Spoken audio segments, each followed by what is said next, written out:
Hey guys, it's Ryan from WDRC Adventures coming to you live from Disneyland today. It's a beautiful day here in Southern California. Visiting Disney today without the family, making a solo trip, but today's video is going to be all about MaxPass, what it is, how to use it, how to buy it, and how much it costs, and the benefits of it. We love MaxPass. We added it onto our annual pass because we love the benefits of booking FastPass from the phone and not having to walk around to get a paper FastPass, wait for the return time, and get another one. You can still hold multiple FastPasses at one time. It just depends on what your return time is for the next one, and if you have to use it and how far out the next ones are to book. But MaxPass will cost you $10 per person per ticket, and you have to have one up for each person that day. That does give you unlimited photo pass, which I'll show you how to do in the video as well. It gives all the rides, and then if you link the photos from the photographers that take the photos in the parks, you can also get the ride videos by linking them at a later point. So I just take a photo of that ride photo and then I add it later. Yeah, so $10 a day per person added on. You have to be in the park to add it on. You have to have your ticket scanned in the park to be able to add MaxPass, and you also have to have everyone in the park together in order to book everyone's reservation.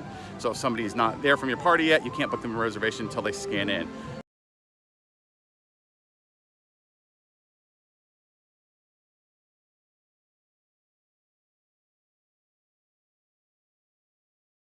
I've been at the park a little over an hour. I've already done 6 rides, a couple of those using MaxPass, a couple of those just a quick 2 to 5 minute queue of line. So more to come on the way, so stay tuned. All right, so what you want to do is launch the Disneyland app and then scroll down or hit the plus button to see Get FastPass down at the bottom. And what I had to do is I had to remove everybody from the party since it was only me here. And then select myself, select what theme park I want, in this case Disneyland. And then I go through and it shows me my return times. So I go through, scroll through, see what I want to do next, and pick the one that I want, Holiday Haunted Mansion, 10:15 to 11:15, and then book it. And instantly I was able to go on the ride if I wanted to, but I wasn't there yet. It's important to notice when the party can make the next FastPass time. At this one, you'll see it was at 10:41, so that way I can make my next FastPass. Now the time is 10:42, and as you see, once again, I need to go in and remove either people from my party, just keep myself selected, go in and select Disneyland Park, and let the FastPasses load. As you see, most of the return times are 10:45, 11, 11:35. Now I just scroll through and select what I want. In this case, Splash Mountain at 10:45, so I can literally ride it 2 minutes from now. But I'm going to save it and do something else in the meantime. As you can see, I now have Haunted Mansion Holiday at 10:15, and I have Splash Mountain at 10:45, and it's 10:48 a.m. So now I have 2 FastPasses simultaneously that I can pretty much ride back to back, and since they're right next to each other, that's what I'm going to do. Okay, here's something else that I wanted to point out. So I haven't used my other FastPasses yet, but I'm going to go in and remove everybody, and I'm going to try to make a third one. As you see, I can't make another one until 11:13. So in case you try to cheat the system and make another one, or even my family isn't there today, so I'm going to try to make one with them, but I can't because they haven't been scanned in the park. So keep that in mind as well when you're making these FastPass selections. All right, it's now 11:17 a.m. I'm going in to select another FastPass for myself. I just got off Haunted Mansion Holiday, so I'm going to look for another one on my walk over to Splash Mountain. Now I can do this as I walk. So I find Big Thunder. Return time is 11:20 to 12:20. And I'm going to select that one for myself, and they'll tell me the next time I can get a FastPass. There's what it looks like. And I can grab another one at 11:48. So literally 20 minutes later. So I don't have to wait that long. By the time I get done with Splash, it'll be time to book another one. So when you get to the FastPass kiosk in the front of the ride, open your app, open the FastPass that you have, gets a little scanner QR code there, it scans, and you're in. Sometimes you might have to do it twice. Some of the rides have one thing that you have to scan, and then they have another one to do it middle of the ride. When I get off Splash Mountain, I make sure to go up to the pictures find myself in the picture and snap a picture of that code. Usually I'll do a picture of the full image, but it's really important to make sure you take a picture of that code, and I'll show you how to do that a little bit later. We want to link that to the MaxPass for the photo that you get. All right, I'm through with Splash Mountain. Took a picture of the picture from the ride, so I can link that later. Walking out of Splash, time to get a new FastPass. So I'm going to go through, see what I want to ride, see what's available, see what the soonest return time is going to be. Looks like Ghost Galaxy is coming up in about 4 minutes.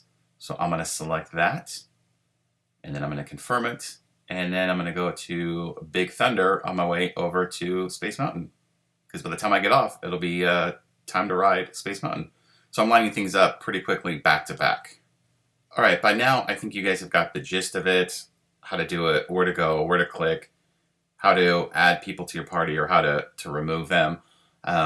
Make your FastPass selection. Right now, I'm going to go in and select one more at California Adventure, even though I'm in Disney, which you can do. You can be in Disneyland and select one for California Adventure. And reverse, you can be in California Adventure and select one for Disneyland, which makes it nice. You don't have to run over there, go to the FastPass kiosk anymore. So I'm going to select Toy Story, and I'll be able to ride that literally within 12 minutes from the time right now at 1:32, which is awesome. So once I finish up at Disneyland, I can make my way over to California Adventure and already have my first FastPass ready to go. I want to show you also that you can cancel a FastPass. I had one from Guardians of the Galaxy. I knew I wasn't going to make my way over there. I was going to head out of the park soon. So I went in and canceled it. Now I want to show you how to link your ride photos. So you go and hit link photos. What I do is just go in between apps real quick and get the code from the photo that I took of the photo. I know it kind of sounds silly, but there's no QR code on there to scan yet to easily add it. So I just get the number from the other photo and link it. It can take several hours. In this case, I did it the next day, so it linked right away. Then I go in and I hit the save button, select high because I want the higher resolution photo, and then download it right to my phone. So you do get all those on-ride photos. It just takes a little bit of work on your end to go ahead and do that. I'm going to show you again another photo that I have. Scroll through my photo roll here, select the one from Space Mountain, and I'm going to go ahead and go back to link photos in the app. I'm going to type in that code that I got from Space Mountain, and then I'm going to go ahead and link that photo to the app. And that one didn't show up right away, but it lets me know your photos have been linked. So if you do this right away, it can be quick, or it can take several hours, or it could even be up to 24 hours. So just keep that in mind. But this is a great way to get all your photos from the rides. I'm going to go ahead and add one last photo pass to here. So I just toggle between my apps that are open, my photos in the Disneyland app, so I can get that code to punch in and then link that photo. Again, it's not there right away, but here's my other one that came through from Space Mountain. So I'll download that in a high res image right to my phone and photos. Well guys, that's it for my time today. As you can see, Galaxy's Edge in the background right there. Should be up and running here shortly, maybe May, June 2019. Thanks for tuning in. Hope you enjoyed that little bit of tutorial on MaxPass. I'll be checking in next time with you. I was able to do 16 rides today using MaxPass and a few standby lines. So hope you got the best out of the tutorial. Hopefully it's beneficial for you next time. Definitely worth the add-on. One last thing I forgot to mention was today was extremely slow at the parks because the Mickey's Halloween party was happening tonight at 6 o'clock. So guests could come in the park at 3 o'clock, 3 hours before official party start. Day guests had to leave at 6 o'clock, or will have to leave at 6 o'clock at Disneyland. And California Adventure is open to 8. So the park was pretty slow. That's how I was able to do all those rides today and using MaxPass to utilize that. So just want to let everybody know that it's not a typical day that it's that slow here anymore. But it was great. Saw a lot of guests coming into the park right now to take advantage of that early entry for the party 3 hours ahead of time. Saw some cool costumes. Too bad I couldn't stick around all night to show you guys more, but unfortunately I don't have a party ticket. I've been before in the past, or we've been as a family a couple times. It's a lot of fun. If you've never been, you should at least check it out once. So, all right, I'm out. So don't forget to like and subscribe and leave a comment and hit that notification bell. We'll be seeing you next time. WDRC Adventures.